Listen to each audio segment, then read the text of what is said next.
Quem você acha que poderia te dar uma nova chance de disputa de cinturão na categoria? Você toparia uma luta contra o Cigano? Aliás, eu perguntei para o Cigano aqui com quem que ele não lutaria, né? E ele disse que o Minotauro ele não lutaria, que era o parceiro dele ali, o amigo, e acho que ele disse que evitaria.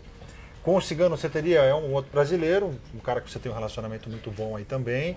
Você lutaria sem problema com o Cigano, se tivesse a oportunidade, se precisasse, né? Porque o Cigano também está na mesma luta que a sua aí, atrás do cinturão. É difícil, é uma situação difícil, porque a gente é bem amigo, inclusive agora ele esteve em Miami, a gente almoçou, jantou, a gente está sempre junto, a gente já treinou, entendeu? É uma situação difícil, mas se eu tivesse opções de não lutar com ele, outras opções, eu escolheria as outras opções, escolheria outro lutador, entendeu?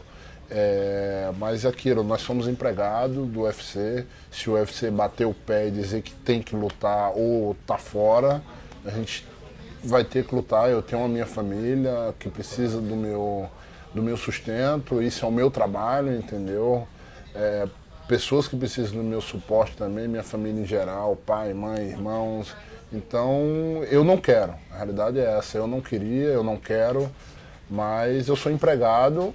Se o UFC exigir e bater os pés, infelizmente eu vou ter que aceitar. Mas se não exigir e não querer, a gente nunca vai lutar.